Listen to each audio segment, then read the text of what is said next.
Hello and welcome to DDOCast episode 508, recorded live on Saturday, February 24th. I'm your host, Patrick. With me this week, we have returning to the show, BandVP. Welcome back. Hey there, thank you very much for having me. Yeah. And also, a little better time for you this time around. Not the complete dead of night. Time zones are a little challenging sometimes. But we're glad to have you back. And Evilbeeker, welcome back, sir. Hey, thank you for having me. Happy anniversary, everybody. Yay, 12 years, right? That sounds right. Yeah, seems longer. It's a pretty good run there, doing that for 12 years. That's always a nice thing to have. I mean, how many games can you say that you've played for 12 years, or are 12 years old, particularly in this kind of environment, right? So. Well, not many, especially if you're talking about computer games. I mean, I got a stack of games that run on Windows XP I'll never play again. Sure, but I mean, this is an MMO and live, getting people in and everything. So, hey, let's talk about the screenshot. Mortis gets his game face on for Ravenloft in the 355th shot of the week. Very nice. I think that's one of the new cosmetics from Night Revels from last year. That is correct. I saw this screenshot and I said, damn, I got to dig that up. It does look awesome. Yep. We like to talk about Dungeons & Dragons online nearly every weekend. You can watch us through Twitch, YouTube, the DDO forums, iTunes, or from our website, DDOCast.com. DDOCast is usually available within a few days of recording, and you can stay updated by following us on our social media pages or our website, DDOCast.com, with our calendar. The next show will probably be next Saturday. But I'll be sure to let people know when that's going to be. On the podcast this week, we are starting a new series. We're going to be covering the raids. So or specifically the Ravenloft raids. And we're going to be talking about kind of strategy and tips and that kind of a thing. We are also talking about, this week we've got a new patch, so we'll talk about that. The anniversary event's back, so we'll mention that as well. But yeah, so let's jump right in with game news. We have an update on the Druid changes, which is a lot of fun. So most of you probably know that Druid changes are something that is coming. We kind of have one iteration of this. So Torque gave us kind of an update. He said he's been busy working on the stuff, trying to figure out how the pieces are going to fit and digest new changes from feedback on the forum. Rather than do piecemeal updates, they're going to do a big update next week, kind of a version 2, as it were. So we're expecting that on Monday. That'll give us the whole week for feedback. However, he did want to give us a few quick answers to some of the stuff that kind of come up. So for the start, on elemental form and energy sheath, absorption will affect elemental form, so you can counter the penalty that way. You can still use energy sheath for elemental types that aren't being affected by your form. So you previously said that you wouldn't be able to use them. I think really they're just trying to prohibit certain stacking. Excessive stacking of elemental absorption is really kind of, I think, what they're going for there. The monk hand wraps. Modifiers to hand wrap dice will apply normally in animal forms, assuming you have hand wraps equipped. New forms, summon tree, heal tree, oh my. So these are things he said they would love to do, but will not fit into the scope of this pass. With a I know, right? So he mentions tech debt, which if you're a computer programmer, kind of gives you a little bit more of an idea of what that is, if you don't know, is kind of debt that they've accumulated over time of things that they don't like or it isn't working well, and stuff, or maybe it's something that you always have to work around because it doesn't mesh well with other things. Hopefully I explained that pretty well because I'm not really a programmer. But because of all that, they're paying a lot of tech debt to fix the existing wolf and bear forms, and art sources are committed elsewhere, and it's not in the cards right now. Later will be a different story. They do want to revamp the pets, and druids will likely end up with at least 4 trees total in the long run. They need at least a healing tree, if not a healer, summoner, hybrid, or 5 trees if they split those up. As for now, they need to focus on the wolf, bear, and elemental forms we have and make them as good as possible. I completely understand that. Fix the stuff we already have before we add too much shinier stuff. Although new forms would be kind of fun, right? See, Great Maul will apply Killer Instinct if it's spec'd with Bloody Claws. Combat styles, they're getting to the point internally that they can test stuff, so more will come on that next week. Primal Avatar, they haven't made any big decisions here yet, but they are exploring making the Spirit Decay rate work differently.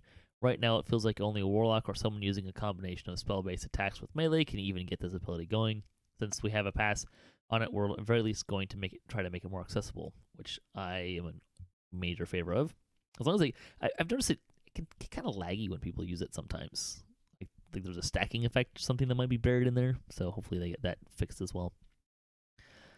Small spoiler for next week changes is they look at making Anger over the Noonday Sun not quite so feeble. They experimented with an effect that will neutralize the invulnerability of a monster to an elemental damage type. Fire, they say, that may also be applied to the sorcerer trees as well if it pans out. It's looking promising so far. That'd be kind of neat. I'm not sure where I stand on that from a thematic standpoint, but my Acid Savant certainly would not mind that from the standpoint of certain things like liches and things that are immune to acid. Would not. Or bypassing DR, Yeah. stuff like that. I see this working in there. I would kind of like to see that be rolled into or like a target thing as opposed to necessarily a global thing, I think. I'm not really sure where I stand on that because it is really convenient as an Acid Savant not to penetrate acid immunity in places like, I don't know, Lord, Sleeping Dust Lie, because that's always really nice to do, right? Sure. Yeah. So we'll see how that pans out. Update 37, patch 4 came out. So this was on Wednesday, February 21st. The anniversary dungeon is back. We're gonna set that aside for a sec. The dungeon itself aside for a second. Yeah. But there is so they oftentimes give us a free something for the anniversary event. This time you can get 5 bound to character cosmetics. They're kind of black with some kind of gray and gold highlights. Silver. I'd Yeah. say silver. Yeah. They look pretty sharp. For the person with the ugly armor, they are awesome. Because I got a couple characters like that. Yeah, they're a good set of armor. They are bound to character, which I know a lot of people are kind of upset about, which has a lot more. Basically, I think there's like kind of 2 things behind that. One is, well, do I get if I get a Docent, I can only use it on a Warforged, which is kind of funny because you can use, like these days, they made with the Ravenloft ones cosmetic outfits that you could use whether you were Warforged or not, but they didn't do that here, and I don't know why. So that's kind of a weird thing. The other problem is people just don't like the inventory problem. There was a question about if they could get like a wardrobe closet for your cosmetic stuff, but there were some technical challenges. Especially after Ravenloft. I mean, half of my characters have all those cosmetics in the bank. Yeah. Yeah. And that right there is 4 inventory slots. There's so many beautiful armors out there. I need somewhere to store all my mirrors for them. Yeah. Really, my kind of response is, well, let's go back a couple months to this when they were planning on changing the character bank storage to be the list format, so you could put more stuff in it. Let's do that. But enough people didn't like that we didn't go there. So I kind of look a little sideways now when everyone's like, well, we need more storage space. Like, well, they offered it to us, but people didn't want it. And plus they keep giving us more free stuff. I mean, come on. It's got to go somewhere. See, other news. So I'm not going to go through everything in the release notes, just like typical, but we'll kind of highlight some of the more fun ones or more impactful ones. I'm going to start with one that's not really impactful for most people, but I think it's pretty funny. Favored Soul, the hit points provided from Stout of Heart and the spell points provided by Purity of Spirit are no longer removed on death. So if you die, I think you don't lose those bonuses, which is, I believe, what that is saying. But it's kind of funny to say your hit points are no longer removed on death. Well, didn't you already lose them? That's why you're dead. Yeah. That is true. Mithri, if you're listening to this, please have a seat before I read this next line. Death fatalities have returned. Monsters now have a 25% chance when killed by a magical attack to do a special death fatality, such as freezing solid, and then shattering or dissolving from acid. Yes, they fixed the cold spells, Mithri. Can hear her shouts of glee from here. Yes. Definitely. I'm curious what she's gonna replace the fix the cold spells with, but we'll find out. Well, or to somehow to increase that 25% chance, you know. Yeah, will it be fixed enough for her? I think 25% chance is what it used to be. It wasn't all the time, I don't think. Yeah, I don't remember what it was before. See, all effects that dispel or ward against rage have been updated to include an updated and more consistent set of rage effects. See, they improved the animation for seal charge. This is a good one. Monster champion damage over time on hit effects now have an internal cooldown and will no longer apply multiple stacks from one multiple projectile spell. Hallelujah. Boy, that's going to take the fun out of DDOCast Splat. Maybe a little bit, but I mean, that's usually what kills us. I mean, usually we get killed by just other random things anyways, but yeah, magic missile that applies 5 stacks of a dot. Oh, that always hurt. Yeah, that's brutal. That would hurt. Monsters will now only investigate breakable sounds at a medium range. Previously, they could hear those sounds from great distances, which could cause unintended chain pulls, and they would path to investigate. It'd probably cause a lot of alert. I could finally lower my death count, yay. Yeah, hopefully. Let's see some other stuff. When using items with the newer scaled vampirism, construct characters are now healed with repair energy, and undead characters are healed with negative energy instead of the normal positive. That's actually a pretty big deal, because if memory serves, I don't use a lot of vampirism items at the moment, but I believe vampirism works fully in Reaper mode, and undead characters are notoriously difficult to heal in Reaper mode because of a lack of people that have negative energy to heal them with. So, let's see.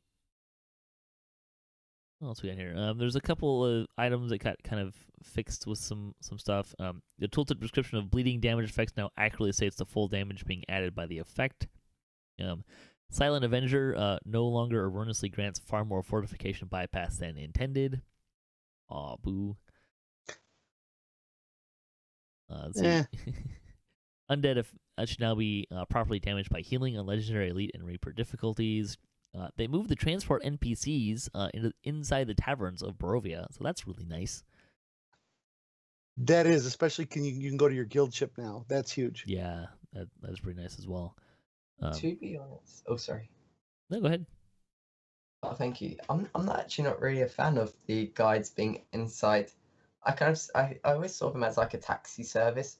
You can't get in a taxi inside the house because the taxi can't go inside the house. So I thought I kind of liked it, them being outside, but the guild airship is pretty cool. Yeah. I don't have to go back to Jurassic and run. I think they should only give you that option if you've already completed the chain. Like you should have to kill Strahd before you get can go to your guild airship. Well, and that's a great point too about the guys being outside. I mean, there's been a couple of times where we'd say, okay, let's just meet outside, and then we're like, oh, I got to run to the bathroom. You're in the bathroom, come back, and you're dead. And you don't even see what the heck killed you because there's wandering monsters around. But kind of takes the fun out of it. Let's see. Yeah, we mentioned that you can get to your guild airship. The other part about that, moving them inside, is kind of an easy button for now you can get between the taverns in a raid group, which is really helpful. Yeah. The signposts in Barovia now correctly point to Wizards of Wines in Yester Hill. Let's see, other stuff. A dimensional door now appears at the start of the raid of Tempest Spine after Sorjek dies. Hey, that's pretty nice. Also, Sorjek will no longer leash in the middle of combat. So nice. How long has that been like that? Long time. And it's really demoralizing when you're running that raid on a high Reaper difficulty and you've been tossed off and used the stuck command to get back to the top, and then he resets and he's like at a sliver. Oh, so demoralizing. See, some tweaks in Assault on the Slave Lord. Some tweaks were made to monster placement to make it less likely to trigger red alert. That's kind of nice.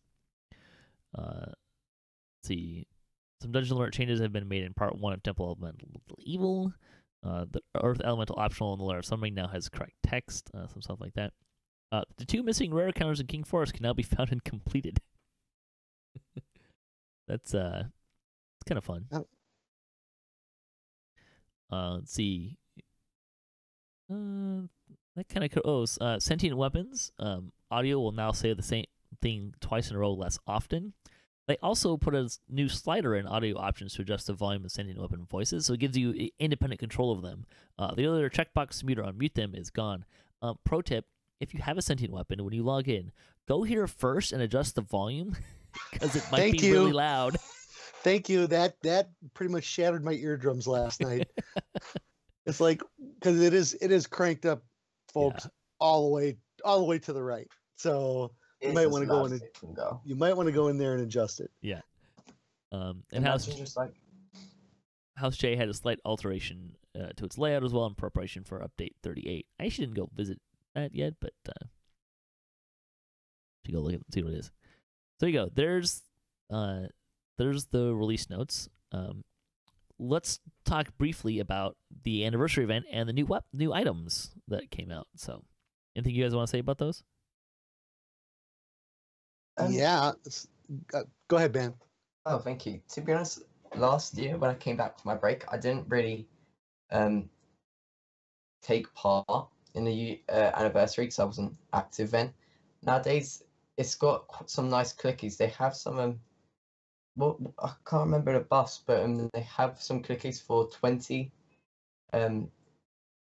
of the ingredients. That's really nice, and they're for 90 seconds and with a cooldown as well, but they're really nice. So I suggest grabbing them. Also, they have some nice they have a kobold companion, a purple one, which is awesome. I'm getting my one definitely because it just looks amazing. I'm working on getting the Kobold sentient voice because I feel like I need to get one of those. The D12s are kind of neat that they have. It's kind of a neat concept. Caught my eye. Yeah. Although, teleport scrolls are pretty cheap and fairly easy to use. But, lower level characters, the D20. My only complaint about the D20 is it's bound to character. Would love if that thing was bound to account. Yeah. That's a little bit of a bummer. Yeah. It is, I think, 100 of the party favors, and you can only get the maximum of 8. You can run the thing pretty fast if you get a good, solid group, and you're dividing and conquering, but, I mean, you need 8 of them. Still takes a while. Yeah. You need 100 and you're only getting 8. I mean, that's 13 runs, right, to get up there, so that's kind of a... Yeah, well, the good news is we got a couple of weeks to do it. It's true. So, do a few, take a break, do a few. Boy, I actually have a lot to say about the anniversary event. I love the clubs. Oh, the caster sticks? Oh yeah. If you're a wizard or sorcerer now, you got some pretty nice little items to look forward to here. And the fact that they call them flaming forum posts and shocking forum posts, and I think those things are great additions. Because not everybody, runs some of the quests that give you items that, the different orbs or whatever, So this is a great way to get some instant firepower for your casters. Yeah. And then and then my personal favorite has got to be the banhammer. Oh man.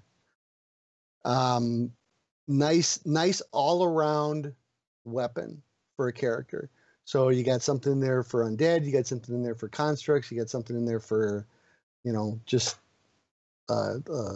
stuff that's affected by Vorpal. A great weapon. It is 15th level. It doesn't say that on the little description if you talk to the vendor. Just keep an eye out for that.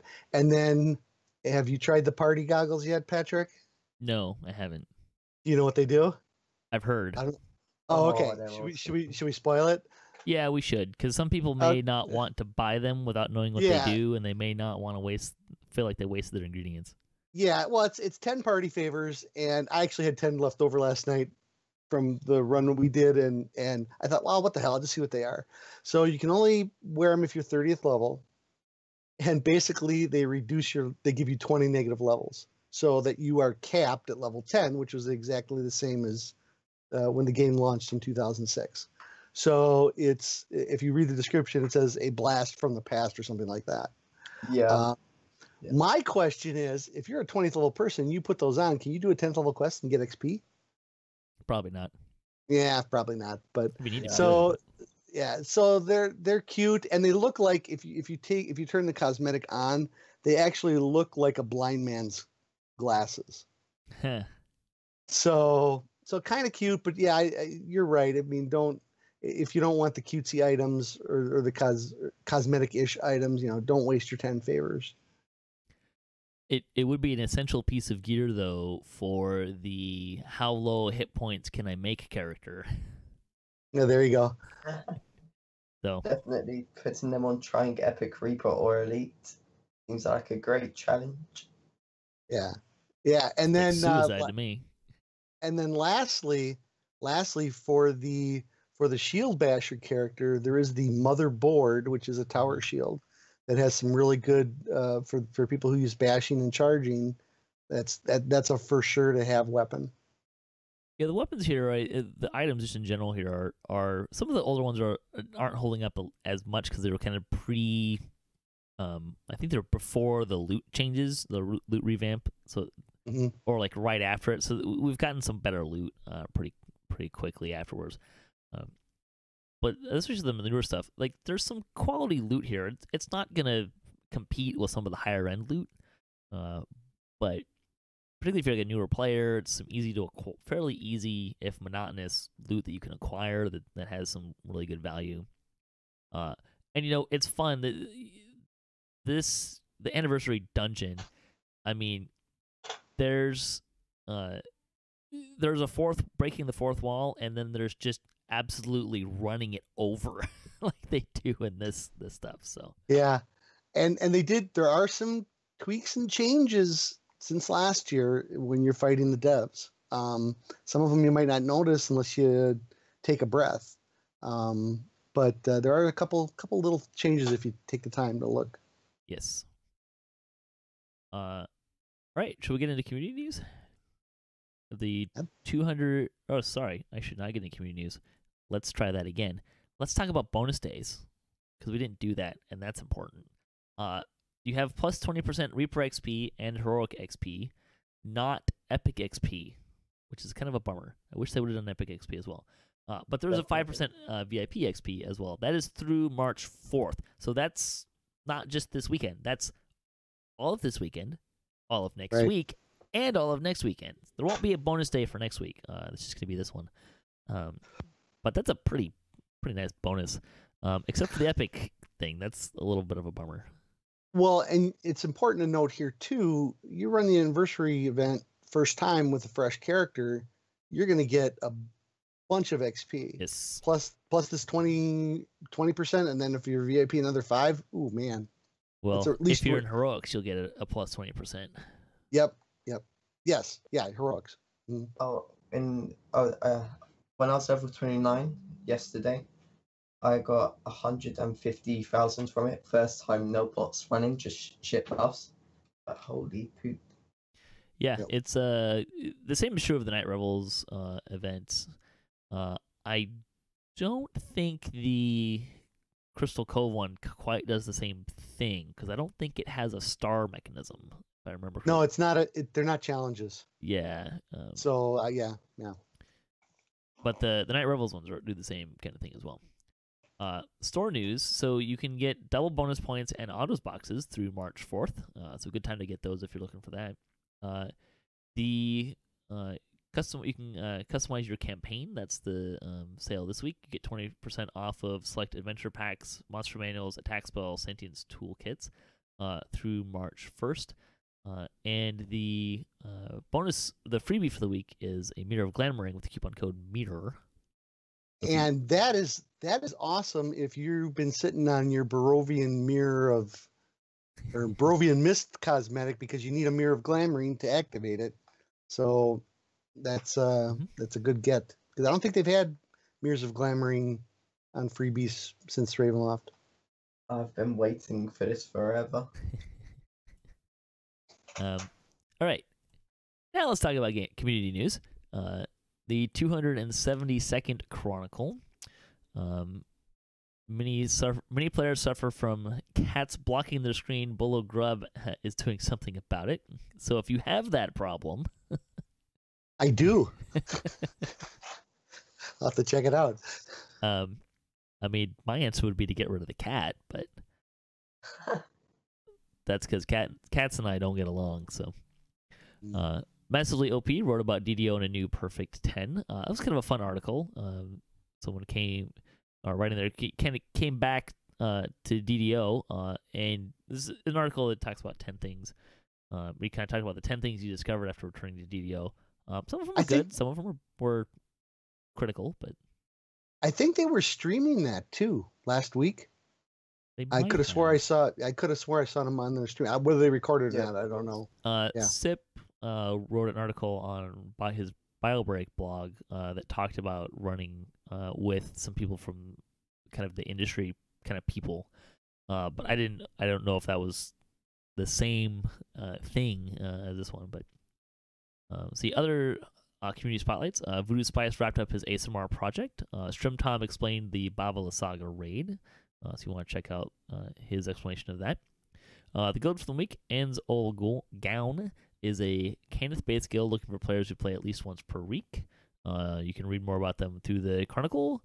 You can find them on Reddit, or you can find Ensma or Asmodia or Ashkar for a message in-game.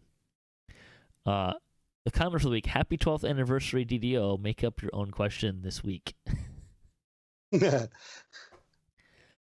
that's okay, so here's my question for the week. Where does a commemorative D12 take you? It says the marketplace, yeah. It doesn't exactly say where. That's a commemorative D20. Oh. Commemorative D12.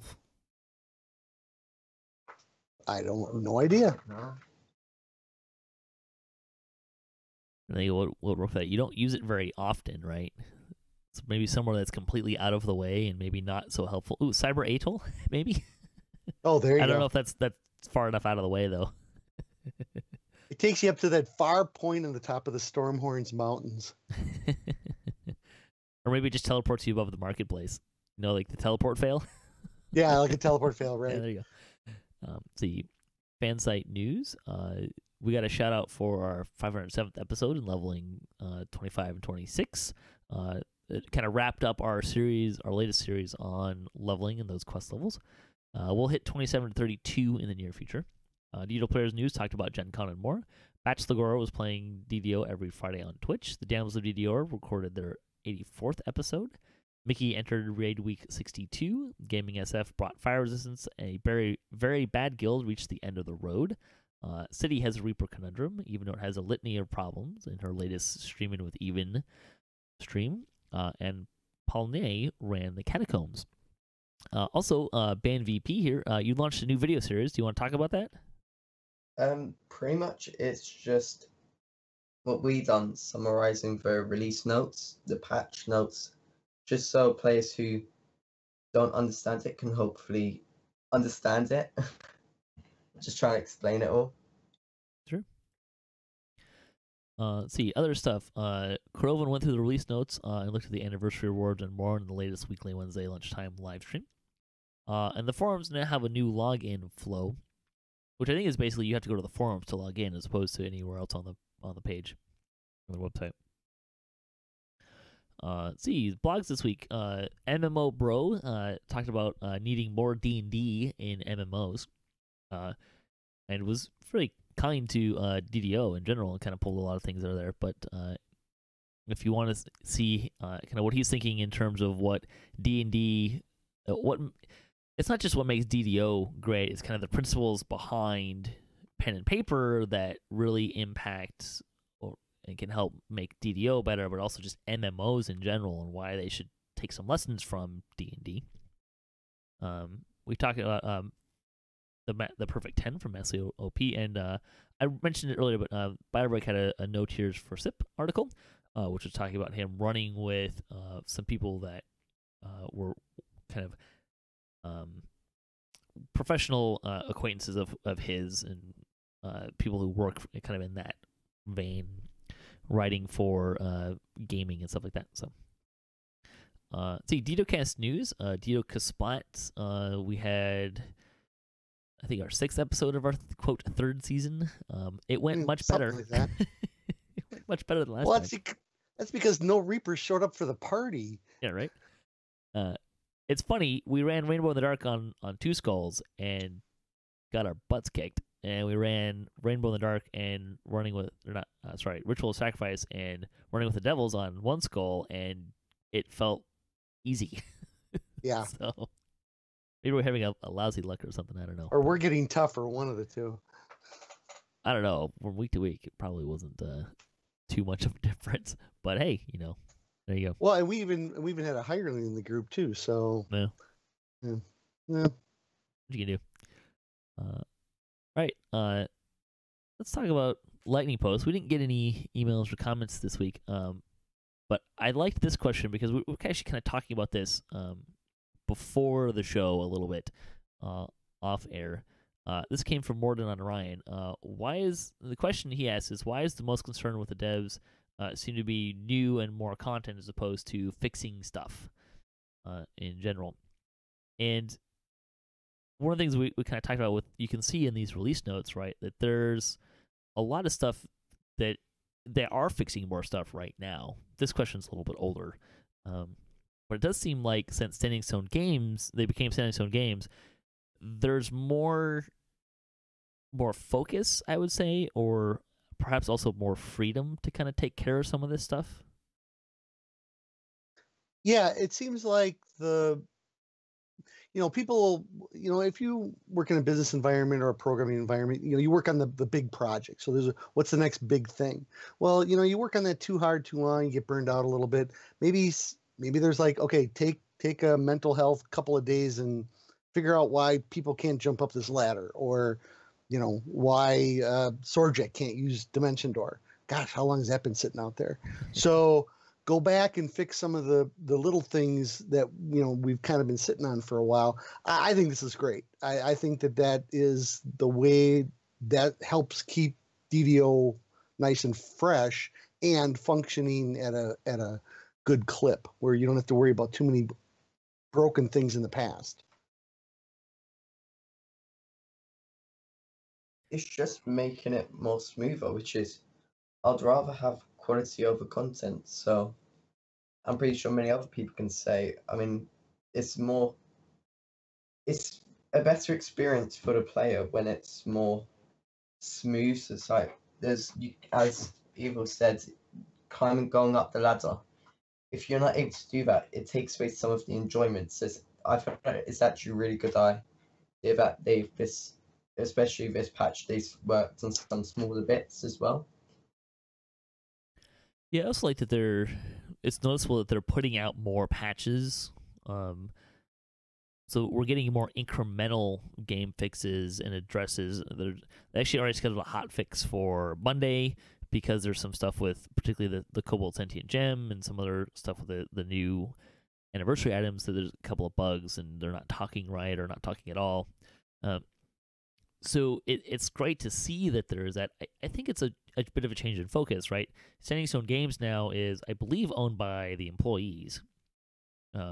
It's not a major corporation, so I think there's a little bit more freedom in there to say things like, you can be okay in that situation of, and I don't necessarily think this is what they're shooting for, but if DDO and Lotro are paying the bills and keeping the lights on, and they can keep going, like I think there's an acceptance of, there's an ability as Standing Stone Games compared to Turbine owned by Warner Brothers to say we're okay with that.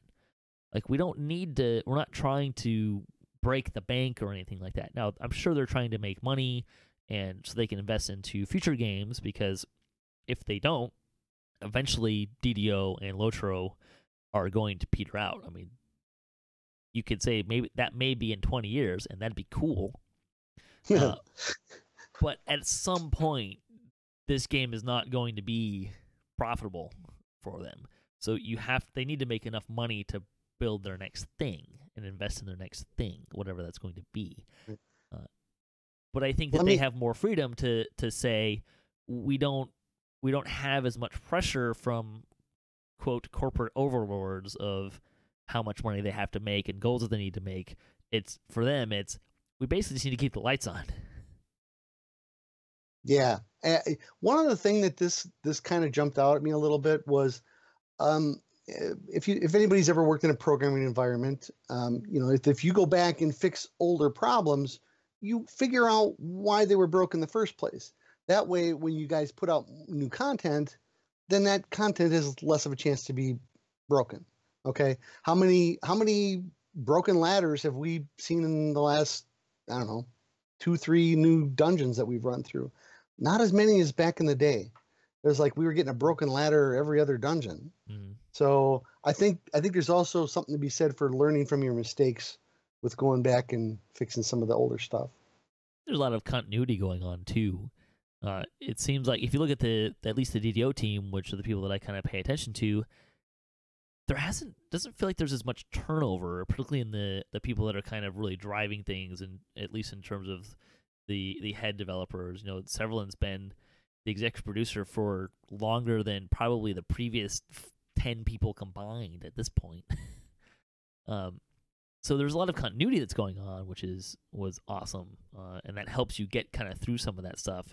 It also means that if you have people that are there and retaining those people, if you're going to maintain the same general release schedule, those people will get better at their jobs. You can do more stuff, right? You can have slightly bigger updates. You can fix more of the stuff that's kind of in there as well. So, all right, I think we can close out the show here. So thanks to my guests, Evilbeeker and BandVP. Anything else you guys want to plug before we head out? No, not really. Thank you very much for having me. I'll throw out a quick plug. Let me look at my calendar here quick. 2 weeks from now will be GaryCon. If anybody's in the Midwest and going to GaryCon, check it out. If you're in the neighborhood, it's a great show to go to. You want to give like a really quick 30-second synopsis of what GaryCon actually is for those who don't know? So GaryCon is in honor of Gary Gygax, the creator of Dungeons and Dragons. It's currently run by his 2 sons, Luke and Ernie, and a kind of a board of directors of a lot of old time gamers and stuff. It's your basic RPG gaming convention. You can bet your bottom dollar that there's going to be a ton of first edition D&D played there. They have relics from the old TSR days of long gone by. There's a lot of TSR personalities that show up. There's a lot of different gaming companies that show up. It's really, even if you go for one day, just to walk around, talk to people, check out the auction, check out the gaming hall, check out the dealer hall. It's actually kind of cool. And it is sold out. So, or not from a attendee standpoint, but from last I heard there wasn't a free room to be had in the city of Lake Geneva. So, but it's a good time. I recommend it for anybody that's maybe never gone to a gaming convention or wants to learn more about D&D. So thanks to everyone who's contributed to DDOCast, as well all the other guests that make this show possible, and more than just me talking into a microphone by myself. Really makes it more enjoyable for me. I hope it makes it enjoyable for everyone else. And also to Sandy Stone Games and Wizards of the Coast, and to Cybears for hosting the podcast. If you want to support the show, you can visit our website, DDOCast.com, or you can support us on Patreon. You can just DDOCast.com for our show notes, MP3s, our calendar, previous shows, and other fun stuff. If you want to be part of the show or have a comment on this episode, or a question you'd like to hear us answer, or maybe something you'd like to hear us really dive into and debate, or just want to say hi, you can leave a comment or email us at DDOCast@gmail.com. The closing tip for the week comes from James Ontalanis. Turn off all shadows. It helps reduce your lag. So until next time, may all your attack rolls be crits, all your chest level appropriate, have fun, and don't forget to gather for buffs, and stay tuned for our topics on Curse of Strahd raid. Thanks for listening.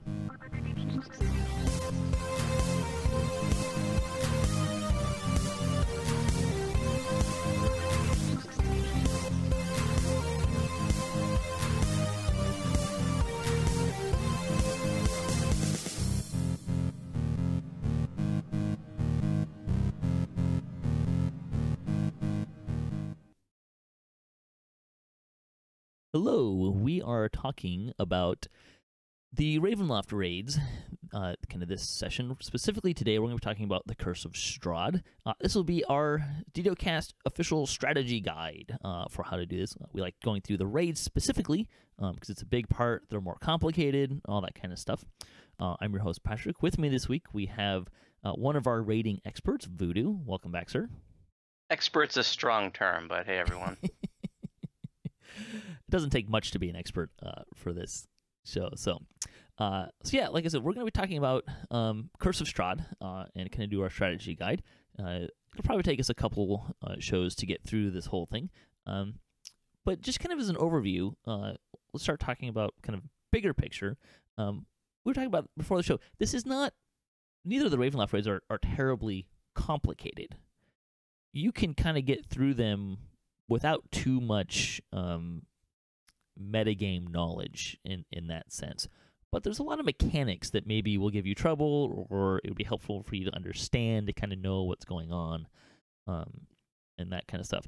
So let's start big picture with Curse of Strahd, and maybe why don't you start? What are some things that people just kind of need to understand basically across the board for this raid? Well, should we talk about like what roles people will need before they step in? That'd probably be a good place to start, yeah. All right, so it's definitely a good idea to have a couple of tanks. You don't need hardcore tanks like you do for some raids, but definitely, if you got a couple folks that can hold some aggro and be pretty self-sufficient, that's going to be very helpful.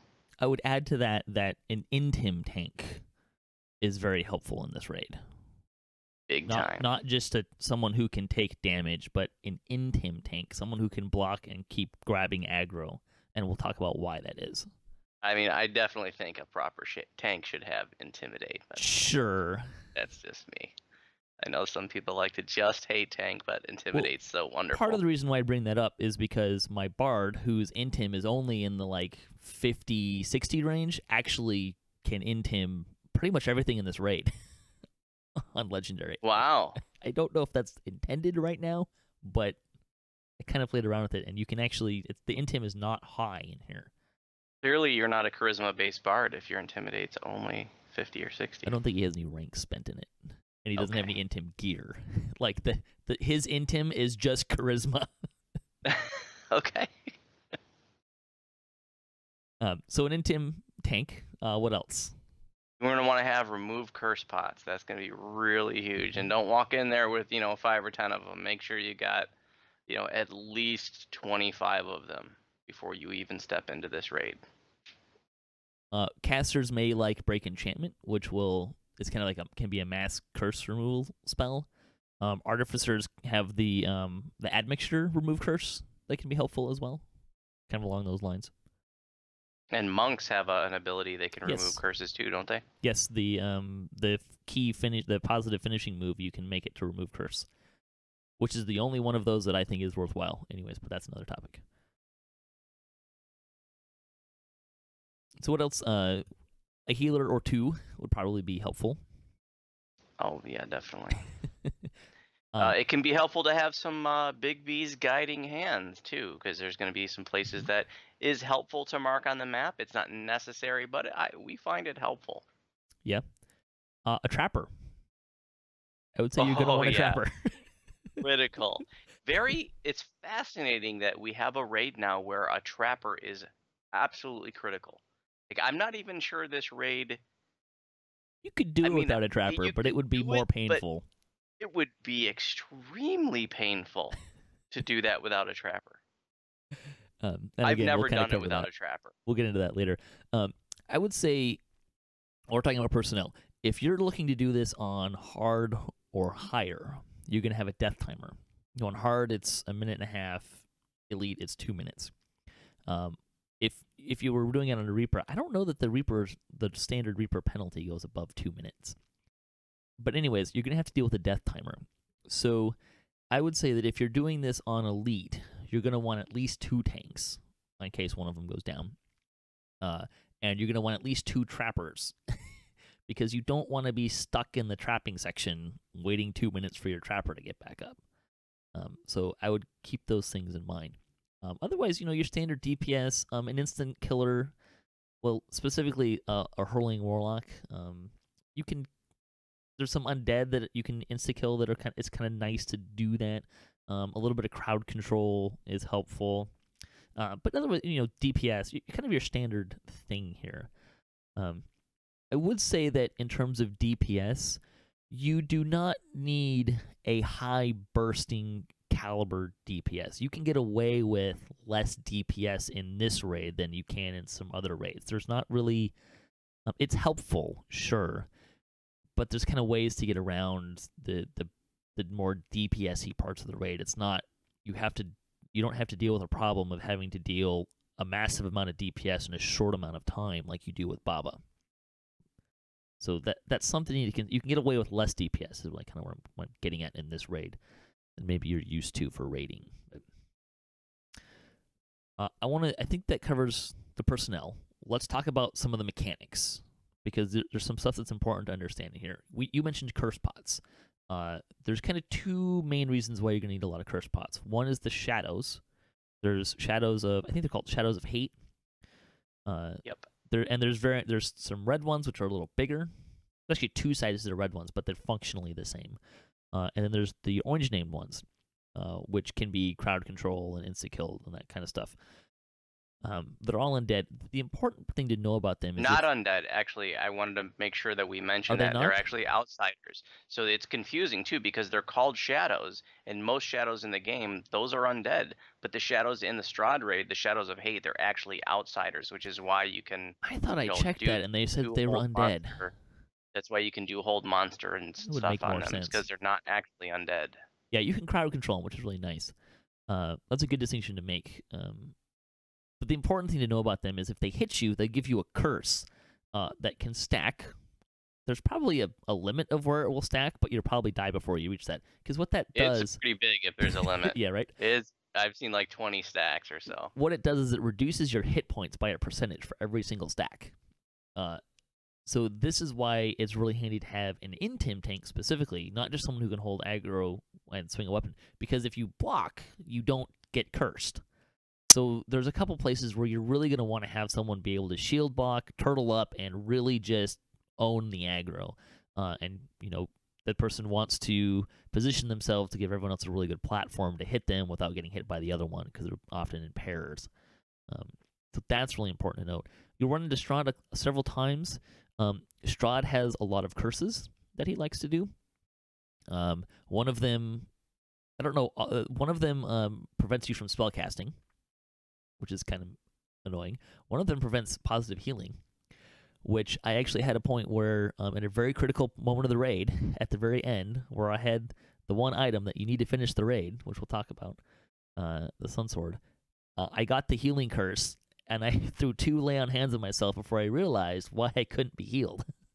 At which point I was in cap as things were happening, and I needed to get up off the floor very quickly. So watch your curses from him. There's also one that reduces your melee and range power. There might be some other ones, but those are the 3 that that I'm aware of. I never even noticed those curses that Strahd does. Yeah, they're pretty nasty. Especially like if you're a caster and you get that one that doesn't let you cast spells, or the one that doesn't let you get healed. That's like I said, I had a very inopportune moment to really understand what that curse was doing. So that's why you're going to kind of need some curses. The other thing we need to talk about is the Grip of Strahd. So what happens with this is after you get into the raid a little bit, don't quote me on the times because I don't really pay attention, but I've heard that it's every 4.5 minutes and then 1.5 minutes, and it kind of repeats in that kind of cycle. One person in the group will be affected by the Grip of Strahd. What that does is it paralyzes you. So they'll do the nice little pose, right? The paralyzed pose. Very nice. And you'll get generally you'll get an icon that looks like a poison icon in your debuff bar with a timer. And when that timer reaches 0, you will die. There is a way to be saved by this, but it has to come from another person in your party, which is why it's really impressive that someone actually soloed this raid. It's been done? Yes, it's been soloed. Wow. Awesome. I don't remember how he didn't really get around it. He had to bring himself back to life. I don't remember how he did it, but self-raising, yeah. Yeah, so that's something you need to understand. When that happens, you need to let your party know. On Kyber, there's kind of a standard safe word of pancake or grip. Pancake was just kind of a word that I came up with for my guild that kind of spread around. That was, it's so out of tune of what else is going on that it's kind of a quick safe word. But a lot of people use grip. If you're typing, usually what people do is they'll just type an X. Some people will spam X, which is not necessarily helpful depending on where you're at in the raid. But a couple X's in the chat will kind of get people's attention. So that's something you just kind of need to be generally aware of as you're going into this. I will emphasize that the grip it hits you out of nowhere and you've only got 10 seconds. A lot of times you don't notice right away for whatever reason. And it's really important that you make people know that you got it. Don't be mousy. Don't mumble. We always tell people to loudly, assertively scream into the mic, whatever you got to do. Say your name. Voodu, right? Yeah. Voodu's got the grip. Voodu's got the grip. Whatever. You got to be quick and you got to be loud. Because people are talking and BSing and whatever. You got to break through that. And so that the people that have the special items to get rid of it know to hit you. So this is one point, if you're not a person who's on mic and you're typing in, that is going to increase the odds you're going to die in this raid. It will. By 5-fold. If you're on a mic and you see someone type X, it can be helpful to say so-and-so's got the grip, right? I will say, from having played with people who have a chat in Discord, they're usually chatting in Discord, and having had the items, which we'll talk about in a minute, that free people from this, when they say in Discord, I've got the grip, well, I don't know who you are, which character you are. So you gotta say your name. If you say your actual character's name, and 2, do it in party chat, not your Discord chat or whatever you're using, because that will light your name up green. Little tip here. We just started doing this. That there's going to be times in the raid where you might be bunched up. Maybe you're waiting for people to come off death timer, when you're waiting to enter the crystal part or before you go into the end fight. You might all be bunched up, and when you're all bunched up, it can be really you might not see that you're frozen, because everybody's blocking you. So what we just started doing is if you /sleep. Oh, that's a good trick. Everybody's sleeping. If you get the grip, it makes them stand up. Yeah, it does. Good trick. So they pop right up. You can see who's got it. You hit them with the special curse removal, and then they go right back to sleep automatically after you get rid of that's a good tip. The grip. All right, so let's get into the actual raid part. So there's the antechamber. First part you come in. There's 5 phases. The antechamber isn't really a phase, but it's a section that we need to talk about because there's a couple things that are going to happen. There'll be 2 people there, Van Richten, and he has 3 items that you'll need for the raid, and then Madame Ava. When you talk to Madame Ava, she will read you a set of cards. You'll get 5 cards. They're always Broken One, Dark Lord, Horseman, Innocent, and Marionette, but their order will change. Write that order down. You need it later. It's significantly later, so you must write that down. Write it down in party chat so you can type up, enter up to find it later. You don't necessarily need to type them all out, fully out. I've started actually just typing the first letter because they all have unique letters. But at least one person needs to write that down. I always write it down when even if I'm not leading the raid or anything, I write it down just so that I have it. You can also do that pretty quick. You can jump in and start that. It takes a little bit of time to get through that while people are getting in. It also shows up in DM chat. So if you have your DM text turned on, you don't have to like get really up close and try to read the names on the cards. It'll just pop up for you. So that can be really helpful. But she goes away. She will not read them again. You must have this information, or it will be... I mean, okay, you don't have to have this information later, but you will want it later. Let's put it that way. Yeah, it's going to be very time-consuming. Yeah, it'd be painful. If you don't. And when we get to that point again, where you need them, we'll mention this again. Van Richten has 3 items. 2 of them are the Holy Symbol of Ravenloft and the Icon of Ravenloft. Those are trinkets. They have 3 charges. And what they do is they release people from the grip of Strahd. So, 1, don't put it on the same person, because if that person gets the grip of Strahd, they're going to die. They're going to keep holding those stones, and you won't be able to ungrip anyone if you're on Harder Elite for 1.5 to 2 minutes. Bad strategy. So you need 2 people to have those. It's important to know that it's a trinket, because you have to equip it before you can use it, which may impact how long or how fast you're able to free people from that. So those are really important. People tend to want the same one, just because they can have it in their buff bar, or not their buff bar, their shortcut bars. I know, like one guy, I can never remember which one it is, but we have a guy who typically plays a cleric in our guild, and he always grabs the same one because it's always in the same spot in his hotbar. He doesn't have to find it. So I always end up with the other one if I have one. So, the other item he gives you is the Sun Sword, which is not really important until the end, but it's actually a pretty decent weapon. It's comparable to most of the other raid weapons in the game. I think it may actually have more or less the same stats as the Echo of the Sun Sword, but I'm not sure. I haven't looked at that close. I just know it's a decent weapon to have. That weapon becomes very important at the end of the raid, because it's the only weapon that you have to hit Strahd with it in the end fight in order to make him vulnerable to hit him with anything else. The person who holds the Sun Sword also is the person who must actually physically end the raid through a dialogue box. So if you don't like stress, don't take the Sun Sword. I like to joke when we go into that end fight, we'll kill everything, and then we'll all yell at the person with the Sun Sword to stick the Sun Sword in. Right? We don't actually yell at them, but it's a big responsibility at the end. Anyone can do it. You do have to be able to hit Strahd, which is not necessarily a really difficult thing to do. Perhaps the more difficult thing to do is to stay alive while you're hitting Strahd. If you die, the Sun Sword drops. That's important to know. If you go into the end fight and the Sun Sword's on the ground somewhere else, you're going to have a rough time. So before you go into the end fight, make sure you still have the Sun Sword. Right. Anything else we should say about those items? Yes. So the Holy Symbol and the Icon start with 3 charges, like you said, but they will recharge. True.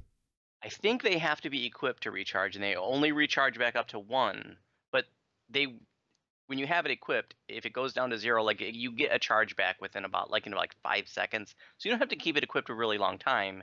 If you need to switch back to your regular trinket, you can do that. Just keep it equipped, for a few seconds till it gets that 1 charge. And like I said, it will not go beyond recharging 1 charge.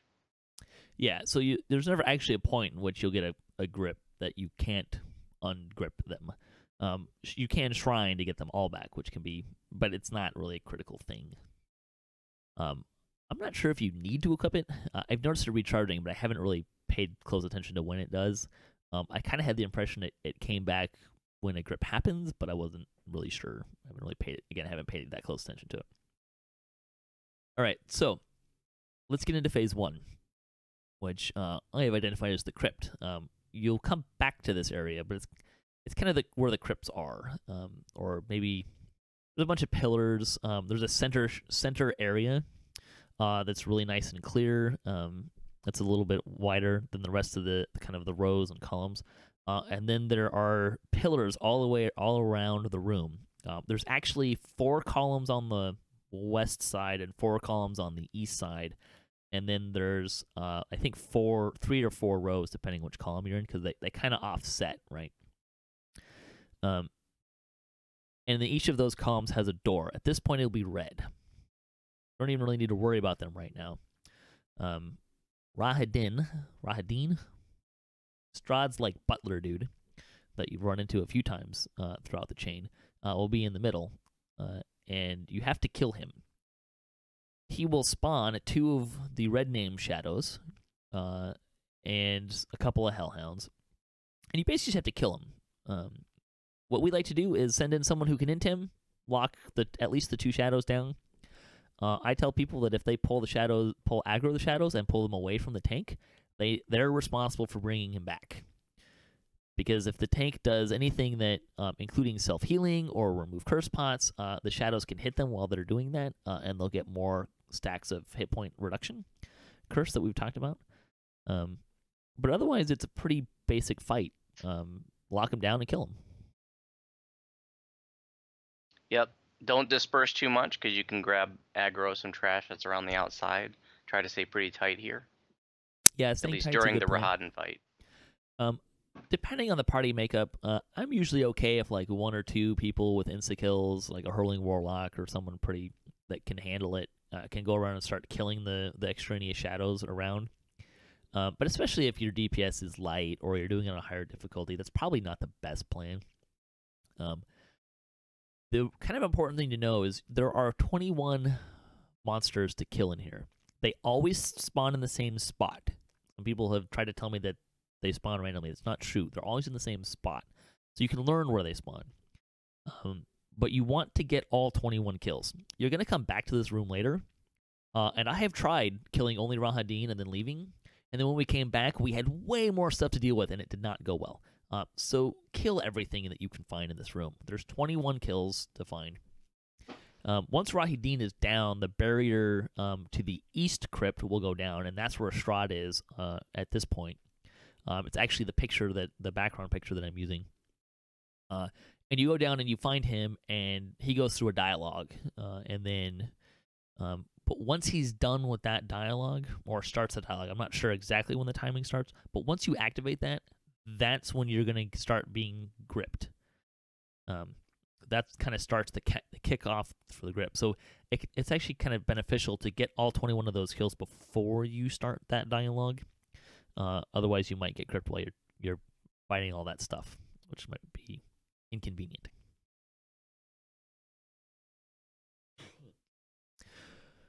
All right. Anything else you want to say about that phase? No. Definitely a good idea to clear it out before you get to the part where you are going to return here and open the doors. Yes. So after you do that, you're going to go back to the antechamber through the door.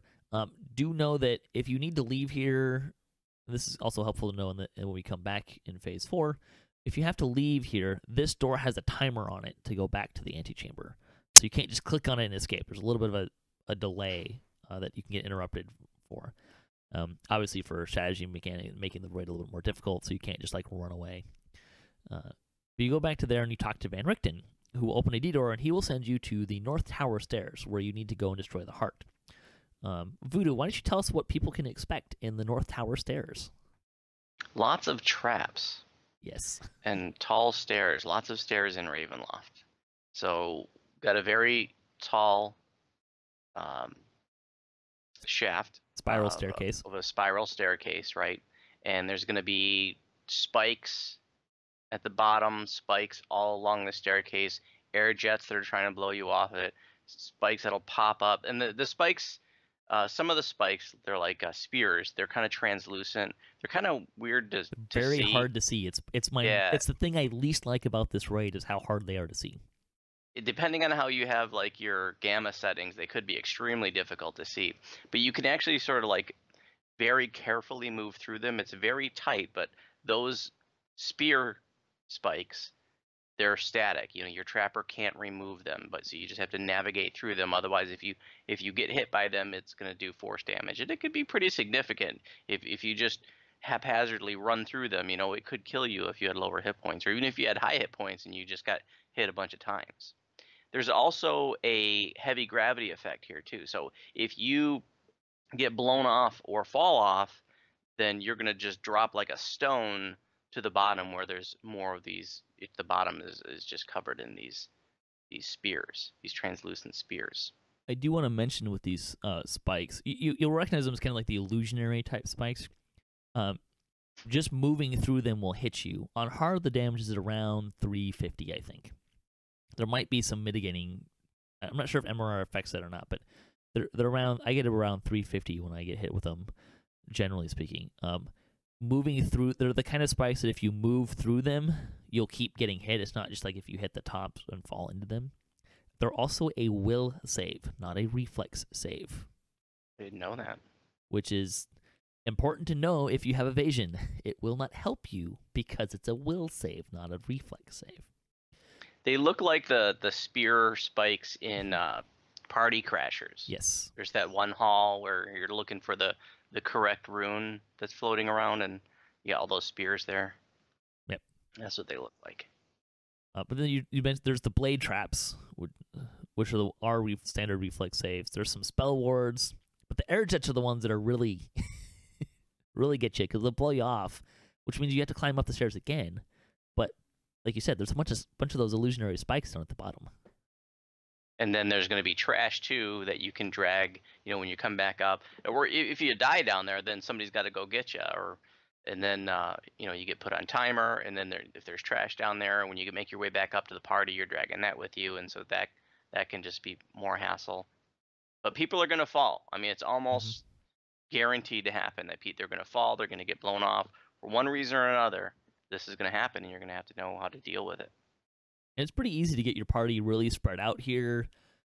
You want to try to keep it condensed a little bit, although I recommend you don't fight within the spike areas. It gets really hard to navigate when things are like the graphics are blowing up in your face and you can't see the spikes and stuff like that. So you kind of want to watch that. But it's really easy. If a couple people fall down, someone goes down to get them, and then they get spread out. They get the grip. You can get spread out really fast and really easy. So try to avoid that. It's worth mentioning that the little icon and the holy symbol that gets rid of the grip, the range is ridiculously short. It is. It's yes. so short that if you got the person with the grip is on one side of the spiral staircase and you're on the other, and it's not that far of a distance, that's too far for the holy symbol. So like Patrick said, you want to stay tight here. Don't get spread out. Have a group in the back that can handle trash coming up from behind, a group in the front, and your trappers in the middle.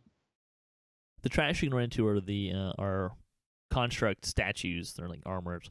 And then the skulls, which are really kind of a pain. And holy cow, can those things zoom. The other day, I think it was yesterday morning actually, I was looking down the shaft because there was someone down and I was kind of providing covering fire and trying to heal and stuff. And I watched the skull do about 4 revolutions up the stairs and just like zip straight up. It was pretty funny. But the skulls are really kind of a pain because they do a lot of energy damage types. So you kind of want to get them before you get the armors. And that stuff keeps spawning at a couple points. They spawn all the way at the bottom and kind of maybe a third of the way up, and they just keep running up the stairs to come find you as well. So it's not like if there's no one down there, they're not going to come up. They'll keep coming up. A note on the air jets. I haven't tested the theory on all of them, but I have noticed that most of them, they blow twice in succession, and then there's a break, which gets a lot of people. Because they'll see it'll blow, and then it'll stop blowing, and they'll go. It actually blows a short pause and then blows again, as opposed to just one at a time. So if you wait for both of them to happen, then you can usually get past them. It's also important to know that some of the trap boxes are past the air jets. So that information is really useful for a trapper. But yeah, I don't think I've ever done a run where someone didn't end up at the bottom. Yep. So about halfway up, you'll run into a barrier with 2 more of the red name shadows. Same basic strategy, right? Just intim lock them down. I like to get them facing towards the barrier up high so that it gives people a really good platform to hit them. from behind. But otherwise, there's nothing really crazy going on there. There seems to be something, I can't remember if it's in the stairwell or if it's in the next part, but something seems to be able to level drain you even when you have Death Ward, which is very irritating. So I don't think I've run into that. I suspect that's not working as intended. Okay, interesting that you haven't. I definitely have, and then I'm like, oh, did I get dispelled? And I'm like, I can see that I still have the buff. So, but you know what? I might be getting confused with, because there's a death block buff now that looks like the Death Ward buff. So, you know, I might be getting confused on that. We should mention there's grease traps in here as well. Oh, You'll probably want a freedom of movement. Trying to grease slide up through spikes, navigating through spikes is not very fun. So be on the lookout for that. I think it's mostly just the bottom, though. I don't think it goes up very far. There are 17 trap boxes in here if you want to know the number. You don't need to get them all, but that's kind of how many there are. And that'll take you all the way up to the heart, which will be the next phase. Anything else we should talk about in here? Again, it's not very complicated, but there's mechanics that are helpful to know. Because at this, once you get up to the heart, you're often waiting for people to come off death timer, and this is one of those moments when we like to actually all /sleep. Like I said earlier, that way you can very clearly see right away who's got the grip. Yep. So if you don't do that and you're all just bunched up by the heart, there's likely to be somebody who gets the grip and doesn't notice, and then another person dies, and now you're waiting even longer. So either don't bunch up, or everybody /sleep, or something. So or don't wait. Or you could just go on with some dead, without the dead people. Yeah, I will say when you get up to the heart, don't talk to it unless you have the Sun Sword. Only one person can talk to the heart at a time. And if you don't have the Sun Sword, you can't open it up. So don't talk to the heart unless you have the Sun Sword.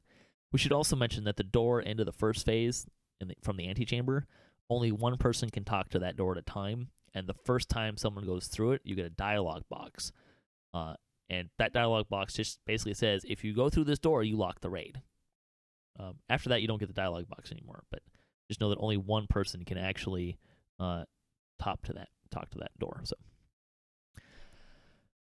all right, we're going to wrap up this portion of this. We'll be back next week to probably finish our discussion on Strahd. So thanks for listening. Join us for that. I want to thank my guests here today, Voodu. If you want to support the show, you can visit our website, DDOCast.com, or you can support us on Patreon. You can also find show notes, past shows, swag. Not swag. Take it out. There's a problem with swag.